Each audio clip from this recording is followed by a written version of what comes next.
안녕하십니까, 이진우입니다. 새해 첫 주부터 우리나라 주식시장이 꽤 출발이 좋아서 투자하시는 분들은 많은 기대감을 갖고 계십니다. 그러다 보니까 시장에서는 단순하게 한두 달 후 또는 1, 2년 후가 아니라 그보다 더 먼 미래에 구현될 만한 기술들도 주가에 끌어다가 반영하는 모습을 보이고 있어요. 이 핫한 신기술들이 주식시장에도 테마가 된다는 뜻인데요. 최근에 애플이라고 하는 회사가 자율주행 시스템을 갖춘 애플카 생산을 준비하고 있다는 소식이 알려지면서 이 자율주행을 구현하는 핵심 기술 중에 하나로 평가하는 라이다라는 기술에 대한 또 관심도 커지고 있고, 전기자동차 시장이 본격적으로 성장할 거라는 기대감 속에는 또 그 전기차 시장의 핵심인 배터리 중에 전고체 배터리라는 기술에 대한 관심도 커지고 있습니다. 오늘은 이런 기술들이 어떤 것인지, 시장은 또 어떻게 반응하고 있는지 살펴보겠습니다. 1월 8일 금요일 손에 잡히는 경제, 광고 듣고 바로 돌아오겠습니다. 네, 경제 뉴스들 몇 가지부터 챙겨 들어보겠습니다. 오늘은 어예진 경제 전문 기자를 전화로 연결했습니다. 안녕하십니까? 안녕하세요. 예, 중대재해기업처벌법이라고 하는 법이 오늘 국회 본회의에서 통과될 것 같은데, 네. 이게 좀 논란이 있는 것 같아요. 찬반도 좀 있는 것 같고, 어떤 내용인지 설명부터 좀 해주십시오. 네, 중대재해법은 산업 현장에서 노동자 1명 이상이 숨지는 산업재해가 발생하면 이 안전조치를 제대로 하지 않은 기업의 사업주나 경영 책임자를 처벌할 수 있는 법안입니다. 이 최소 1년 이상의 징역이나 10억 원 이하 벌금이 처해지고요. 예. 법인에도 50억 원 이하의 벌금이 부과됩니다. 기업 행정 제재도 내려지고요. 또 최대 5배에 달하는 징벌적 손해배상 책임까지 지도록 했습니다. 지금은 산업안전보건법 하에서 이 산업재해가 발생했을 때 안전관리 책임자가 처벌을 받고 있는데요. 예. 이번에 경영 책임자에 대한 처벌을 명문화한 겁니다. 그 대표이사가 1년 이상 징역을 처벌받을 수 있다는 말이군요. 그렇습니다. 예. 근데 다만 이번 법안에서 50인 미만 사업장은 내년부터 3년의 유예기간을, 법안이 통과될 경우 유예기간을 부여하기로 했고요. 또 5명 미만의 소규모 사업장이나 상시 근로자 10명 미만인 소상공인과 학교, 버스는 해당 사항에서 빠졌습니다. 또 목욕탕이나 음식점 같은 다중이용업소도 바닥 면적이 100제곱미터 미만일 경우는 제외가 됐습니다. 예. 인허가 감독을 하는 공무원에 대한 처벌 규정도 삭제가 됐습니다. 이런 부분에 대해 노동계가 강한 불만을 제기하고 있죠. 대개는 이런 안전사고들은 규모가 작은 소기업에서 오히려 더 잘 발생하는데, 왜냐하면 당연히 이런 안전시설할 예산도 없을 거고 관리 감독도 소홀할 수밖에 없을 거고, 사실은 뭐 대표이사도 같이 일하는 경우들이 꽤 많으니까요. 그렇죠. 노동계에서는 그런 게 좀 걱정일 거고. 네. 이 법이 원래 영국에서 비슷한 법이 생겼었던 연원이 있다면서요? 맞아요. 영국의 법인 과실치사법에서 아이디어를 가져온 건데요. 이 1990년대에 영국에서 열차 충돌이나 이 여객선 침몰 같은 참사들이 많이 일어났었거든요. 근데 정작 관련 기업에 대한 처벌이 제대로 이루어지지 않았던 거죠. 그래서 결국 13년이라는 시간 동안 사회적 논의를 거쳐서 2008년부터 법인에 벌금을 부과하는 법이 발효가 된 겁니다. 근데 이 연매출보다도 훨씬 큰 벌금을 부과했었어요. 근데 이 벌금을 낸 28개 기업 중에 절반 이상은 파산을 하거나 영업을 중단하게 된 것으로 조사가 됐고요. 가장 중요한 사망률은 2008년부터 최근 10년간 18%가 줄었는데 최근은 정체 상태에 진입한 것으로 나타났습니다. 그렇군요. 기업들은 여기에 대해서 너무 과한 법이다, 이런 반응이 있는 모양이에요? 맞습니다. 아무래도 경영 리스크 증가 때문인데요. 예를 들어서 내 회사 지방 공장에서 사망 사고가 발생을 하면 현장 관리자 같은 직접 관리자보다 사업주인 내가 징역을 받는 등 더 강한 처벌을 받습니다. 내가 또 하청을 내준 다른 기업에서 사고가 발생해도 원청 업체의 책임자인 내가 또 처벌을 받습니다. 그 말은 뭔가를 좀 하는다고 하더라도 운이 안 좋아서 사망자가 발생해도 내 책임으로 오니까 그 부분에 대해서는 이런 불가항력인데 어떻게 나까지 책임을 지라는 뜻이냐, 그런 의미입니까? 그런 의미도 포함이 되죠. 그리고 이렇게 되면 또 대기업이든 중소기업이든 이 부담감에 하청 계약을 줄이고 또 해외 기업에 맡기게 되거나 차라리 생산 설비를 자동화하자, 이런 식으로 대체하려는 사례가 많아질 거라는 겁니다. 실제로 이 일로 해외 공장 이전을 고민하는 기업들이 많다고 해요.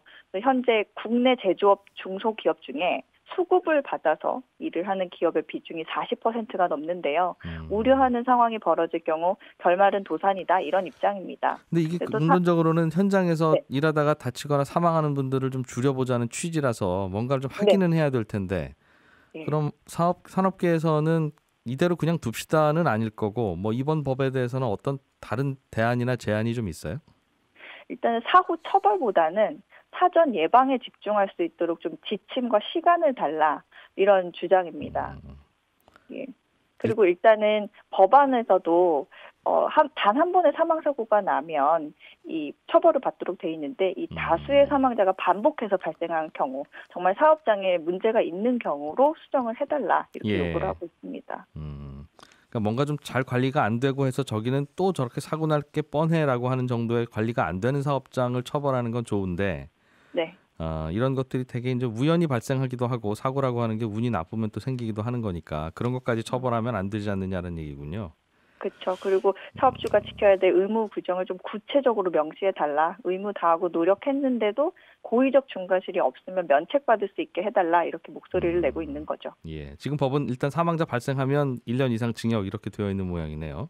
네, 그리고 그 범위가 모호합니다. 굉장히. 그런 부분도 있어서 예. 항상 이렇게 사회 문제를 접하다 보면 결국은 이제 이런 식으로 솔루션은 나오는데 우리 사회가 만들어내는 솔루션이 네. 법을 이렇게 바꾼다고 해서 재해가 줄어들면 뭐 재해 걱정을 왜 하겠어요? 모든 나라들이 법을 잘 바꾸면 재해가 줄어들게 될 테니까. 근데 그건 또 아니다 싶기는 하고 좀 다른 어떤 대안이 있는가 하면 결국은 아이디어는 또 여기로 몰리게 되고 고민이네요. 며칠 전에 카드 포인트들 쌓여 있는 걸 그냥 계좌로 현금으로 이제 보내드리겠습니다 하는 정책이 시작된다고 해서 이거 어떻게 하는 건가 궁금했는데 사람들이 너무 많이 몰려서 홈페이지도 잘 접속 안 되는 상황이라면서요? 맞아요. 지난 5일부터 여신금융협회가 카드 포인트를 통합으로 조회하고 계좌로 이체해서 현금화할 수 있는 서비스를 시작했는데 이게 카드에 모인 포인트들을 1점당 1원씩으로 환산해서 계좌에 현금으로 보낼 수 있는 거거든요. 근데 이게 정말 접속자가 너무 몰리는 바람에 서버가 다운되더니 뭐 아예 중단되고 지연을 반복하다가 어제 오후부터 홈페이지 어플 접속이 좀 원활해져서 서비스 이용이 좀 가능한 상황이 됐습니다. 이거는 본인이 신청을 해야 본인 계좌로 주는 겁니까?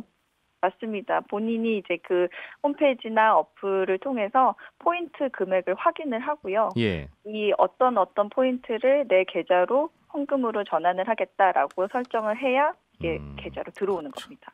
카드 회사들은 내 계좌가 뭔지 다 아니까 매달 빼갈 거 아니겠어요? 네. 그럼 거기로 넣어주면 되는데 왜 이걸 꼭 신청을 뭐 이런 단계가 있어야 신청을 좀 덜 하시지 않겠나 하는 생각을 하는지는 모르겠습니다만 네. 기자는 해봤습니까? 저도 해봤는데요. 어려움 끝에 성공을 했는데 기대했던 것만큼 많이 없어서 1차 실망하고요. 네. 또 조회되는 포인트와 이체되는 포인트가 또 달라서 2차 실망을 했습니다. 그건 뭐예요? 안 그래도 이 부분이 안 그래도 많은 분들의 혼선을 줬는데요. 카드에 따라서 분명히 조회되는 화면에는 뭐 포인트가 예를 들어서 2,000포인트가 있었는데 정작 계좌에 이체가 가능한 포인트는 그보다 적거나 아예 없을 수 있었던 거죠. 왜요? 확인을 해봤더니 이 카드사의 계약 관계에 따라서 적립 주체가 다르다고 합니다. 예를 들어서 100포인트 중에 70포인트는 카드사에서 적립해준 포인트고 나머지 30은 이벤트나 제휴사 계약에 따라서 넣어준 포인트의 경우에 현금화는 70포인트만 가능한 거죠. 이 부분이 만약에 똑같이 느끼셨다면 카드사에 확인을 하시면 됩니다. 또 입금 시기도 카드사별로 다르거든요. 대부분의 카드사는 신청 즉시 계좌에 입금이 되는데요. 일부 카드사의 경우에는 신청 다음 날 순차적으로 입금이 되고 한번 신청하면 취소나 정정은 불가능하니까 이 부분도 참고하시면 좋을 것 같습니다. 그러니까 카드사가 쌓아주는 것도 있고 가게에서 쌓아주는 것도 있는데 가게에서 쌓아주는 건 돈으로는 못 드리고 가게 꼭 와서 쓰시는 겁니다. 이제 그런 뜻이군요. 네. 새해부터 장바구니 물가가 줄줄 오르고 있는데 뭐 몇 가지 이유는 있겠습니다만 뭐가 제일 많이 올랐습니까? 일단 대파나 배추가 연초부터 40% 넘게 올랐고요. 두부와 콩나물 가격도 이제 평균 10%가량 오를 예정입니다. 지난 집중호우 등으로 지난해 작황이 어려워지면서 생산량이 20에서 30% 감소했기 때문인데요. 채소값뿐 아니라 고기값도 올랐습니다. 한우 등심 가격이 1년 전 대비 19%, 삼겹살 역시 25%가 뛰면서 금겹살로 불리고 있는데 이 외국인 노동자들의 입국이 코로나 때문에 제한이 되면서 이 산지 인건비가 크게 오른 것이 또 가격 상승의 주요 원인으로 분석이 됐습니다. 보통 이 특정 물품에 대한 수요가 커지면 가격이 더 오를 수밖에 없잖아요. 이럴 때 마트에서 값이 비싸진 해당 식품 대신에 이를 대체할 수 있는 식품을 내세우는 행사를 기획합니다. 그래서 대체 소비를 유도하는 건데요. 예를 들면 갈치가 비싸졌다. 그러면 이제 참조기 할인 행사를 기획하는 거죠. 지금도 할인 행사를 하고 있습니다. 네, 어예진 경제전문 기자였습니다. 고맙습니다. 감사합니다. 알아야 될 것들 많이 안내를 해주고 눈높이에 딱 맞는 만인의 경제 과외 선생님. 다음 순서는 친절한 경제입니다. 네, 오늘은 청취자 중에 함영찬 씨가 아파트를 지을 때 그냥 건설회사가 혼자 지어서 팔면 될 것 같은데 가만히 들여다보면 시행사 따로, 시공사 따로, 뭐 신탁사가 따로 있고 이렇게 여러 회사들이 다 참여해서 아파트를 분양하고 짓더라. 왜 굳이 다 그렇게 필요한 겁니까? 이런 질문을 주셨습니다. 일단 우리가 빈 땅에다 아파트를 짓는다 하고 가정을 하면 땅 주인이 있고 아파트 짓는 회사가 따로 있겠죠. 땅 주인을 우리는 시행사라고 부르고요. 아파트를 실제로 짓는 건설회사를 시공사라고 부릅니다. 예전에는 아예 건설회사가 땅을 직접 사서 거기에다 아파트를 다 지어서 파는 이런 방식이어서 건설회사가 시행도 하고 시공도 하고 둘 다 하기도 했는데요. 문제는 경기가 안 좋아서 갑자기 아파트 분양이 잘 안 되는 시기가 오면 그럼 건설회사는 여기저기 부채를 끌어와서 아파트를 다 지어야 되지 않겠습니까? 그러다가 또 그 부채 못 갚고 쓰러지면 이제 그 건설회사가 짓던 다른 아파트 현장도 공사가 올 스톱되고 그렇기 때문에 이제 그런 위험 피하기 위해서 건설회사는 그냥 건설만 하고 시행사는 다른 회사가 따로 맡는 그런 관행이 생겼습니다. 그러니까 혹시 아파트 짓다가 미분양으로 망하더라도 시행사만 혼자 망하고 말도록 이제 그렇게 바뀌었다는 거죠. 그러면 시행사는 뭐 하는 회사냐? 우리가 아파트 분양 신청을 해서 당첨이 되면 계약금과 중도금을 내야 되는데 그 돈으로 아파트 지어야 되니까요. 그런데 그 계약금과 중도금을 받는 시행사가 이제 나쁜 마음 먹으면 그 돈을 아파트 공사하는데 안 쓰고 다른 곳에 몰래 빼돌릴 수도 있잖아요. 그래서 우리는 이제 시행사를 잘 못 믿겠으니까 좀 믿을 수 있는 회사가 이제 아파트 분양받은 분들한테 받은 계약금 중도금을 좀 관리를 해라. 그래야 맘 놓고 계약금 중도금을 우리가 송금할 거 아니냐. 이제 이런 수요가 생긴 거고, 그래서 중간에 좀 약간의 수수료를 받고 보관 관리 업무를 맡는 이제 신탁 회사들이 생겼습니다. 그럼 신탁 회사들이 그런 나쁜 짓을 하면 어떡하냐는 걱정도 생길 수 있는데, 이 신탁 회사라는 게 나라에서 일정한 자격을 갖춘 회사에 대해서만 신탁 회사 허가증을 내주고, 이 허가증이 있으면 먹고 사는 데는 지장 없도록 만들어 주거든요. 그러니까 신탁 회사 입장에서는 야, 이 허가증이 있으면 먹고 사는데 지장 없는데 이 아파트 이 돈 빼돌려서 한번 사고를 한번 치면 이게 날아가는 거니까 우리가 그러지는 말자라는 생각을 저절로 갖게 만드는 그런 구조이죠. 예, 친절한 경제였습니다. 예, 이번 주 코스피가 3천 지수 3천을 돌파했습니다. 한국투자증권 박지영 차장과 함께 증권가 이슈들 좀 짚어보죠. 어서 오십시오.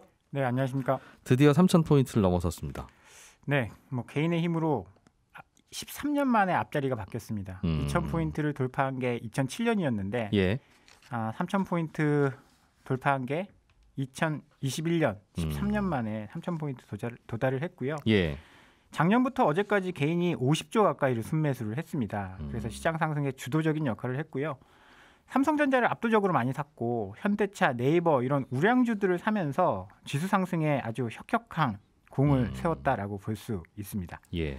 또 수급뿐만이 아니라요. 경기도 좋아지고 있거든요. 수출 경기가 개선되면서 반도체 업황이 상승 사이클로 돌아서고 한국 경기에 대한 기대감도 코스피 상승의 주요 동력이 됐고요. 이게 또 한국뿐만의 일이 아닙니다. 미국도 그렇고 일본, 인도, 독일 등 많은 국가들이 최고치를 돌파하고 있고요. 예. 얼마 전 3천만 원 넘었다라고 말씀드렸던 비트코인이 예. 최근에 4천만 원을 넘어섰습니다. 자산이라고 생각돼서 거래되는 건 다 오른다는 거죠. 네, 글로벌 투자 자산들이 뭐 대부분 고공행진을 벌이고 있습니다. 근데 그러다 보니까 주식시장도 이제 오른다는 건데, 이제 오르면서도 미래가 자꾸 이제 밝은 그런 그림들, 스토리들을 이제 머릿속에 그릴 거 아니겠습니까? 네. 그 중에서 보면 여러 가지 기술들이 나오는데 얼마 전에는 애플이라고 하는 스마트폰 회사가 자동차, 전기 자동차를 조만간 만들 거라고 네네. 하는 뉴스도 또 나오면서 관련 기업들이 많이 주가가 오르기도 했어요. 네, 애플카 2024년에 애플이 이제 자동차를 출시할 가능성이 있다라고 하면서 국내 주식시장이 들썩거렸거든요. 예, 공교롭게도 애플카 출시 뉴스 다음 날 LG전자가 자동차 부품회사 마그나, 이게 글로벌 5위 정도 되는 회사인데요. 예. 합작법인을 출시한다라는 소식이 발표되면서 혹시 LG전자가 애플카의 생산을 맡는 것이 아니냐라는 추측이 난무했습니다. 왜냐하면 LG그룹이 관련된 부품들, 스마트폰을 만드는 부품들을 애플에 많이 납품을 하고 있거든요. 그러면서 자연스럽게 애플이 채택할 것이라고 예측되는 두 가지 신기술이 주목을 받고 있는데요. 예.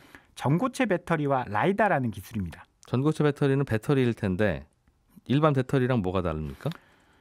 일단은 이 양극과 음극 사이에 전해질이라는 액체가 있습니다. 배터리는 네. 예. 근데 그것을 고체로 이제 바꾸는 게 전고체 배터리거든요. 배터리 안에 뭔가 물 같은 게 들어있다고요? 네. 요즘은? 근데 그거를 고체로 바꾸는 겁니다. 예. 이렇게 되면 기존의 리튬 배터리에 대비해서 발화 가능성이 굉장히 낮고요. 에너지 밀도가 높아져서 한 번 충전에 한 800km 정도 갈 수 있는 그런 이제 차세대 배터리로 주목을 받고 있습니다. 지금 배터리의 단점을 보완한다는군요. 가끔 네네. 불나는 게 문제인데 네네.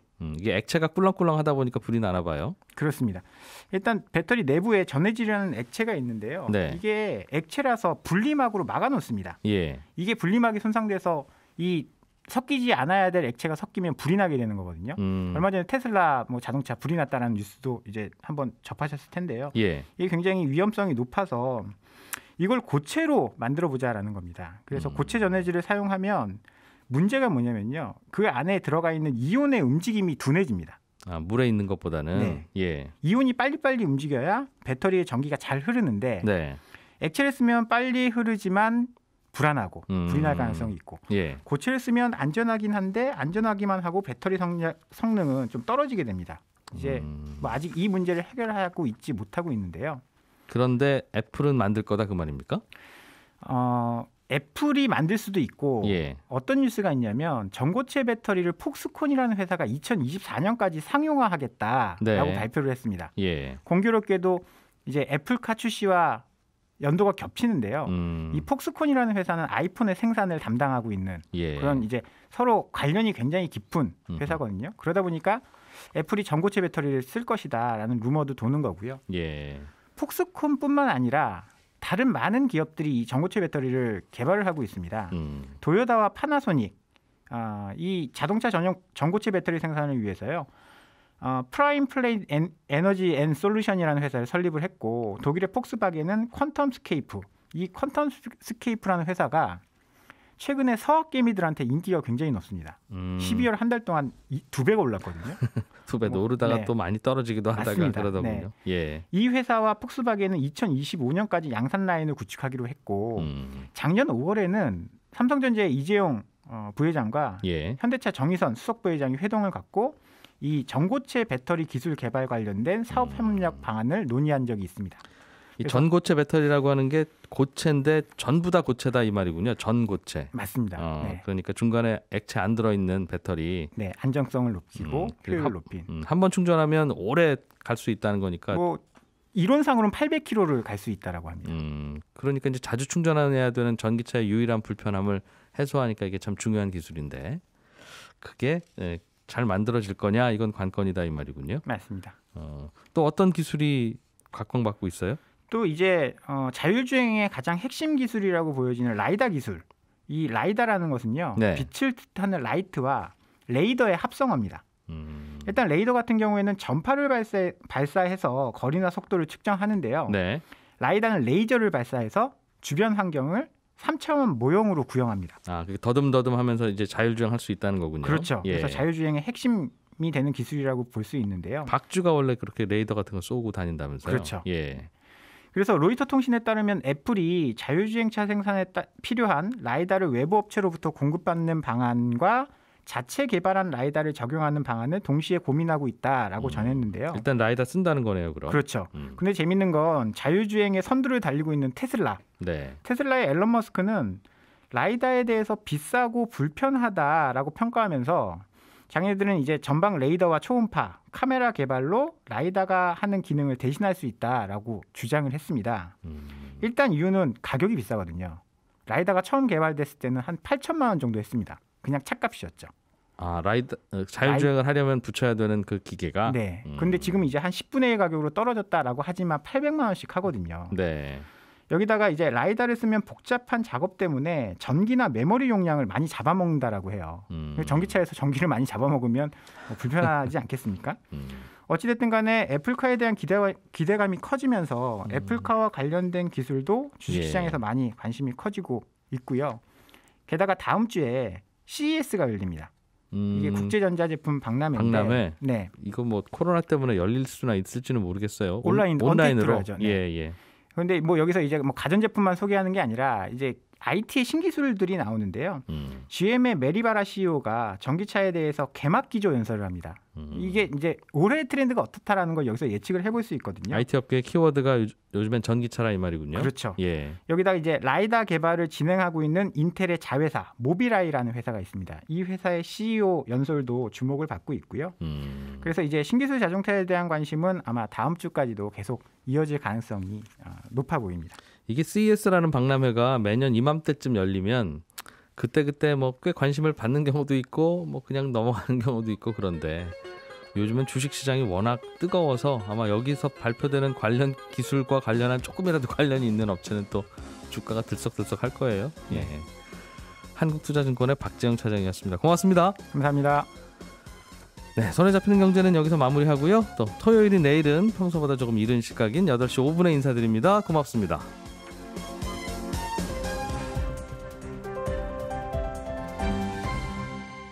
경제를 생각하는 사람들의 즐거운 습관. 이진우의 손에 잡히는 경제.